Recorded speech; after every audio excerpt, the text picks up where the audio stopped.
Part 2. Breath Meditation Condensed. There are lots of people who are ashamed to talk about their own defilements, but who feel no shame at talking about the defilements of others. Those who are willing to report their own diseases, their own defilements, in a straightforward manner are few and far between.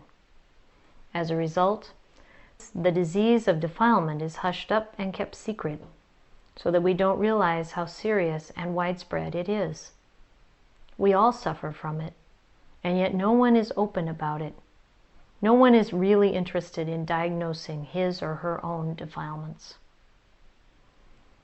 We have to find a skillful approach if we hope to wipe out this disease, and we have to be open about it, admitting our defilements from the grossest to the most subtle levels, dissecting them down to their minutest details. Only then will we gain from our practice. If we look at ourselves in a superficial way, we may feel that we're already fine just as we are, already know all we need to know. But then when the defilements let loose with full force as anger or delusion, we pretend that nothing is wrong. And this way the defilements become a hidden disease, hard to catch hold of, hard to diagnose. We have to be strong in fighting off defilements, cravings, and illusions of every sort. We have to test our strength against them and bring them under our power. If we can bring them under our power, we can ride on their backs. If we can't, they'll have to ride on our backs, making us do their work, pulling us around by the nose, making us want, wearing us out in all sorts of ways. So are we still beasts of burden? Are we beasts of burden because defilement and craving are riding on our backs? Have they put a ring through our noses? When you get to the point when you've had enough, you have to stop. Stop and watch the defilements to see how they come into being, what they want, what they eat, what they find delicious. Make it your sport, watching the defilements and making them starve, like a person giving up an addiction. See if it gets the defilements upset. Do they hunger to the point where they're salivating? Then don't let them eat. No matter what, don't let them eat what they're addicted to. After all, there are plenty of other things to eat. You have to be hard on them, hard on yourself, like this. Hungry? Well, go ahead and be hungry. You're going to die. Fine, go ahead and die. If you can take this attitude, you'll be able to win out over all sorts of addictions, all sorts of defilements, because you're not pandering to desire. You're not nourishing the desire that exists for the sake of finding flavor in physical things. It's time you stopped, time you gave up feeding these things. If they're going to waste away and die, let them die. After all, why should you keep them fat and well fed? No matter what, you have to keep putting the heat on your cravings and defilements until they wither and waste away. Don't let them raise their heads. Keep them under your thumb. This is the sort of straightforward practice you have to follow. If you're steadfast, if you put up a persistent fight until they're all burned away, then there's no other victory that can come anywhere near. No other victory that's anywhere near a match for victory over the cravings and defilements in your own heart. This is why the Buddha taught us to put the heat on the defilements in all our activities, sitting, standing, walking, and lying down. If we don't do this, they'll burn us in all our activities. If you consider things carefully, you'll see that the Buddha's teachings are all exactly right, both in how they tell us to examine the diseases of defilement and in how they tell us to let go, destroy, and extinguish defilement. All the steps are there, so we needn't go study anywhere else. Every point in his doctrine and discipline shows us the way, so we needn't wonder how we can go about examining and doing away with these diseases. This becomes mysterious and hard to know only if you study his teachings without making reference to doing away with your own defilements. People don't like to talk about their own defilements, so they end up completely ignorant. They grow old and die without knowing a thing about their own defilements at all. When we start to practice, when we come to comprehend how the defilements burn our own hearts, that's when we gradually come to know ourselves. To understand suffering and defilement and to learn how to extinguish defilement gives us space to breathe. When we learn how to put out the fires of defilement, how to destroy them, it means we have tools. We can be confident in ourselves. No doubts, no straying off into other paths of practice, because we're sure to see that practicing in this way, contemplating in constancy, stress, and not selfness, in this way at all times, really gets rid of our defilements. The same holds true with virtue, concentration, and discernment. They are our tools, and we need a full set. We need the discernment that comes with right view, and the virtue that comes with self-discipline. Virtue is very important. Virtue and discernment are like our right and left hands. If one of our hands is dirty, it can't wash itself. You need to use both hands to keep both hands washed and clean. Thus, wherever there's virtue, you have to have discernment. Wherever there's discernment, you have to have virtue. Discernment is what enables you to know. Virtue is what enables you to let go, to relinquish, to destroy your addictions. Virtue isn't just a matter of the 5 or 8 precepts, you know. It has to deal with the finest details. Whatever your discernment sees as a cause of suffering, you have to stop and have to let go. Virtue is something that gets very subtle and precise. Letting go, giving up, renouncing, abstaining, cutting away, and destroying. All of these things are an affair of virtue. This is why virtue and discernment have to go together, just as our right and left hands have to help each other. They help each other wash away defilement. That's when your mind can become centered, bright, and clear. These things show their benefits right at the mind. If we don't have these tools, it's as if we had no hands or feet. We wouldn't be able to get anywhere at all. We have to use our tools, virtue and discernment, to destroy defilement. That's when our minds will benefit. This is why the Buddha taught us to keep training in virtue, concentration, and discernment. We have to keep fit in training these things. If we don't keep up the training as we should, our tools for extinguishing suffering and defilement won't be sharp, won't be of much use. They won't be a match for the defilements. The defilements have monstrous powers for burning the mind in the twinkling of an eye. Say that the mind is quiet and neutral. The slightest sensory contact can set things burning in an instant by making us pleased or displeased. Why?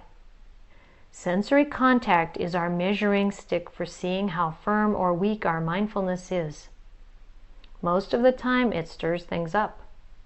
As soon as there's contact by way of the ear or eye, the defilements are very quick. When this is the case, how can we keep things under control? How are we going to gain control over our eyes? How are we going to gain control over our ears, nose, tongue, body, and mind? How can we get mindfulness and discernment in charge of these things? This is a matter of practice, pure and simple, our own affair, something by which we can test ourselves to see why defilements flare up so quickly when sensory contact takes place. Say, for instance, that we hear a person criticizing someone else. We can listen and not get upset. But say that the thought occurs to us, she's actually criticizing me.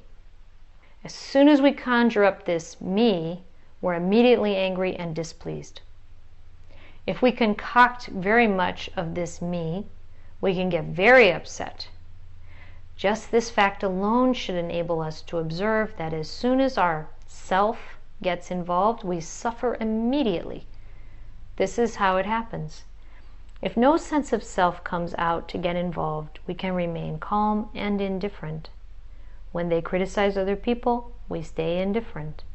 But as soon as we conclude that they're criticizing us, our self appears and immediately gets involved, and we immediately burn with defilement. Why? You have to pay close attention to this.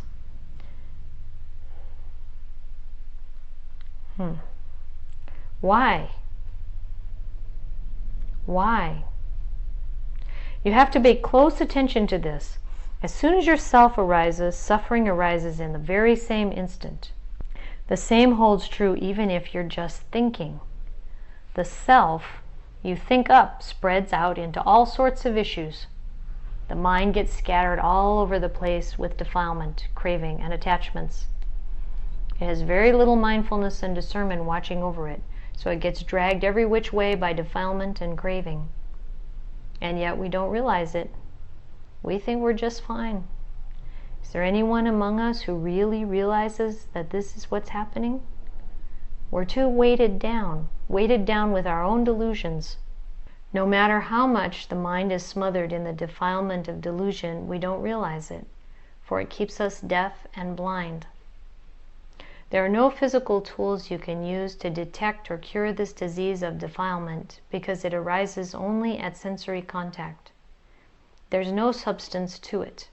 It's like a match in a matchbox.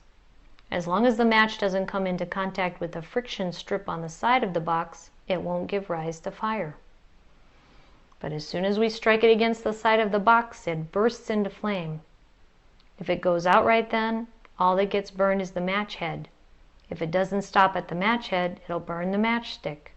If it doesn't stop with the matchstick and meets up with anything flammable, it can grow into an enormous fire. When defilement arises in the mind, it starts with the slightest contact. If we can be quick to put it out right there, it's like striking a match that flares up for an instant and then dies down right in the match head.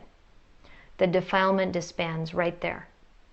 But if we don't put it out the instant it arises and let it start concocting issues, it's like pouring fuel into a fire. We have to observe the diseases of defilement in our own minds to see what their symptoms are, why they are so quick to flare up. They can't stand to be disturbed. The minute you disturb them, they flare up into flame. When this is the case, what can we do to prepare ourselves beforehand? How can we stock up on mindfulness before sensory contact strikes? The way to stock up is to practice meditation as we keep the breath in mind.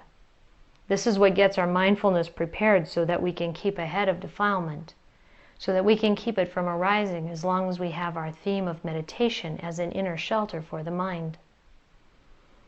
The mind's outer shelter is the body, which is composed of physical elements, but its inner shelter is the theme of meditation we use to train its mindfulness to be focused and aware. Whatever theme we use, that's the inner shelter for the mind that keeps it from wandering around, concocting thoughts and images. This is why we need a theme of meditation. Don't let the mind chase after its preoccupations the way ordinary people who don't meditate do. Once we have a meditation theme to catch this monkey of a mind so that it becomes less and less willful day by day, it will gradually calm down until it can stand firm for long or short periods, depending on how much we train and observe ourselves.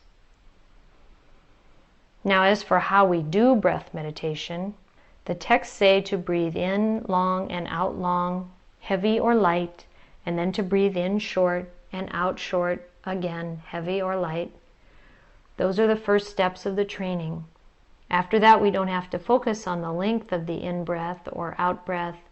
Instead, we simply gather our awareness at any one point of the breath and keep this up until the mind settles down and is still.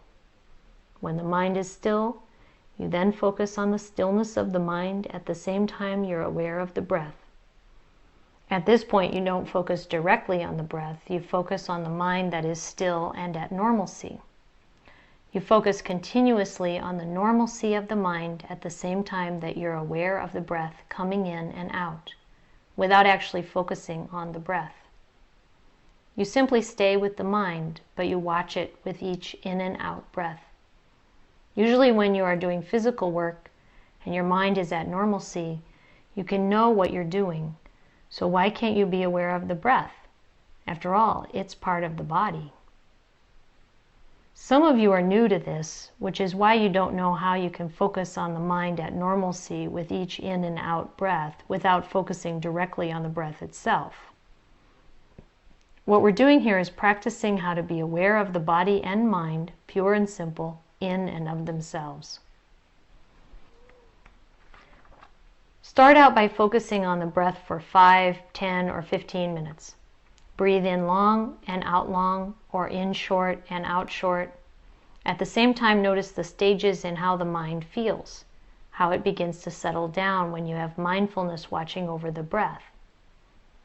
You've got to make a point of observing this, because usually you breathe out of habit with your attention far away. You don't focus on the breath. You're not really aware of it. This leads you to think that it's hard to stay focused here, but actually it's quite simple. After all, the breath comes in and out on its own. By its very nature, there's nothing at all difficult about breathing. It's not like other themes of meditation. For instance, if you're going to practice recollection of the Buddha, or Buddho, you have to keep on repeating Buddho, Buddho, Buddho. Actually, if you want, you can repeat Buddho in the mind with each in and out breath, but only in the very beginning stages. You repeat Buddho to keep the mind from concocting thoughts about other things. Simply by keeping up this repetition, you can weaken the mind's tendency to stray, for the mind can take on only one object at a time. This is something you have to observe. The repetition is to prevent the mind from thinking up thoughts and clambering after them. After you've kept up the repetition, you don't have to count the number of times, the mind will settle down to be aware of the breath with each in and out breath. It will begin to be still, neutral, at normalcy. This is when you focus on the mind instead of the breath. Let go of the breath and focus on the mind, but still be aware of the breath on the side. You don't have to make a note of how long or short the breath is. Make note of the mind staying at normalcy with each in and out breath. Remember this carefully so that you can put it into practice. The posture. For focusing on the breath, sitting is a better posture than standing, walking, or lying down, because the sensations that come with the other postures often overcome the sensations of the breath. Walking jolts the body around too much. Standing for a long time can make you tired. And if the mind settles down when you're lying down, you tend to fall asleep. With sitting, it's possible to stay in one position and keep the mind firmly settled for a long period of time. You can observe the subtleties of the breath and the mind naturally and automatically. Here I'd like to condense the steps of breath meditation to show how all 4 of the tetrads mentioned in the text can be practiced at once. In other words, is it possible to focus on the body, feelings, the mind, and the Dhamma all in one sitting? This is an important question for all of us. You could, if you wanted to, precisely follow all the steps in the text so as to develop strong powers of mental absorption, jhana, but it takes a lot of time. It's not appropriate for those of us who are old or have only a little time left. What we need is a way of gathering our awareness at the breath long enough to make the mind firm, and then go straight to examining how all formations are inconstant, stressful, and not self, so that we can see the truth of all formations with each in and out breath. If you can keep at this continually without break, your mindfulness will become firm and snug enough to give rise to the discernment that will enable you to gain clear knowledge and vision. So what follows is a guide to the steps in practicing a condensed form of breath meditation. Give them a try until you find they give rise to knowledge of your own within you. You're sure to give rise to knowledge of your very own. The first thing when you're going to meditate on the breath is to sit straight and keep your mindfulness firm. Breathe in, breathe out. Make the breath feel open and at ease. Don't tense your hands, your feet, or any of your joints at all. You have to keep your body in a posture that feels appropriate to your breathing. At the beginning, breathe in long and out long, fairly heavily, and gradually the breath will shorten, sometimes heavy and sometimes light. Then breathe in short and out short for about 10 or 15 minutes, and then change. After a while, when you stay focused mindfully on it, the breath will gradually change. Watch it change for as many minutes as you like, then be aware of the whole breath. all of its subtle sensations. This is the third step of the first tetrad, Sabha Kaya Patasi Samvedi. Sabha Kaya Pati Samvedi. Sabha Kaya Pati Samvedi. Pati Samvedi. Sabha Kaya Pati Samvedi. Pati Samvedi. Pati Samvedi. Pati Samvedi. Pati Samvedi. Sabha Kaya Pati Samvedi. Pati Samvedi. Focusing on how the breath affects the whole body by watching all the breath sensations in all the various parts of the body, and in particular the sensations related to the in and out breath. From there you focus on the sensation of the breath at any one point. When you do this correctly for a fairly long while, the body, the breath, will gradually grow still. The mind will grow calm. In other words, the breath grows still together with the awareness of the breath. When the subtleties of the breath grow still at the same time that your undistracted awareness settles down, the breath grows even more still. All the sensations in the body gradually grow more and more still. This is the fourth step, the stilling of bodily formations. As soon as this happens, you begin to be aware of the feelings that arise with the stilling of the body and mind. Whether they are feelings of pleasure or rapture or whatever, they appear clearly enough for you to contemplate them. The stages through which you have already passed, watching the breath come in and out, watching the breath come in and out, long or short, should be enough to make you realize, even though you may not have focused on the idea, that the breath is inconstant. That the breath is inconstant. It's continually changing, from in long and out long to in short and out short, from heavy to light, and so forth. This should enable you to read the breath. This should enable you to read the breath, to understand that there is nothing constant to it at all. It changes on its own from one moment to the next. Once you have realized the inconstancy of the body, in other words, of the breath, you'll be able to see the subtle sensations of pleasure and pain in the realm of feeling. So now you watch feelings, right there in the same place where you've been focusing on the breath. Even though they are feelings that arise from the stillness of the body, or mind, they're nevertheless inconstant even in the stillness. Even though they are feelings that arise from the stillness of the body or mind, they're nevertheless inconstant even in that stillness. They can change. So these changing sensations in the realm of feeling exhibit inconstancy in and of themselves, just like the breath. When you see change in the body, change in feelings, and change in the mind, this is called seeing the Dhamma, i.e., seeing consistency, i.e., seeing inconsistency. You have to understand this correctly. Practicing the first tetrad of breath meditation contains all 4 tetrads of breath meditation. In other words, you see the inconstancy of the body and then contemplate feeling. You see the inconstancy of feeling and then contemplate the mind. The mind too is inconstant. This inconstancy of the mind is the Dhamma. To see the Dhamma is to see this inconstancy. When you see the true nature of all inconstant things, then keep track of that inconstancy at all times, with every in and out breath. Keep this up in all your activities to see what happens next. What happens next is dispassion, letting go, This is something you have to know for yourself. This is something you have to know for yourself.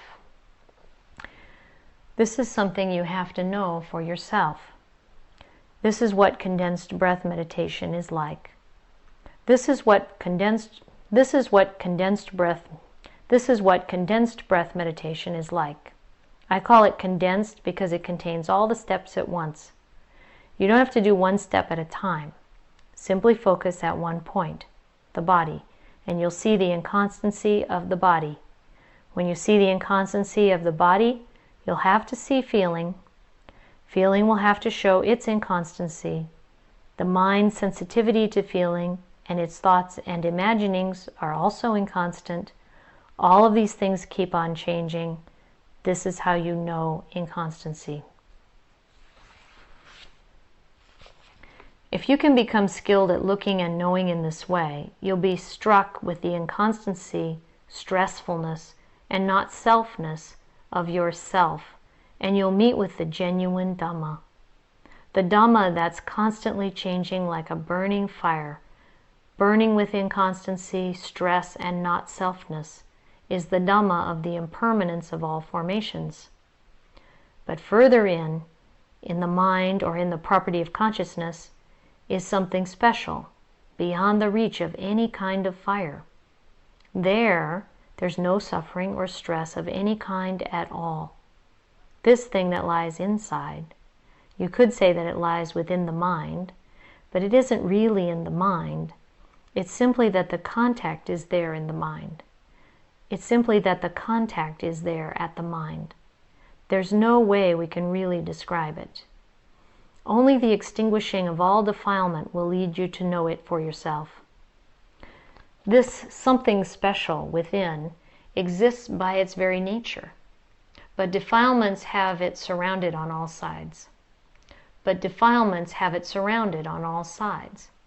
All these counterfeit things, the defilements, keep getting in the way and take possession of everything, so that this special nature remains imprisoned inside at all times. Actually, there's nothing in the dimension of time that can be compared with it. There's nothing by which you can label it, but it's something that you can pierce through to see, i.e., by piercing through defilement, craving, and attachment into the state of mind that is pure, bright, and silent. This is the only thing that's important. This is the only thing that's important. But it doesn't have only one level. There are many levels, from the outer bark to the inner bark and on to the sapwood before you reach the heartwood. The genuine Dhamma is like the heartwood, but there's a lot to that mind that isn't heartwood. The roots, the branches, and leaves of the tree are more than many, but there's only a little heartwood. The parts that aren't heartwood will gradually decay and disintegrate, but the heartwood doesn't decay. That's one kind of comparison we can make. It's like a tree that dies standing. The leaves fall away, the branches rot away, the bark and the sapwood rot away, leaving nothing but the true heartwood. That's one comparison we can make with this thing we call deathless, this property that has no birth, no death, no changing. We can also call it nibbana, or the unconditioned. It's all the same thing. Now then, isn't this something worth trying to break through to see?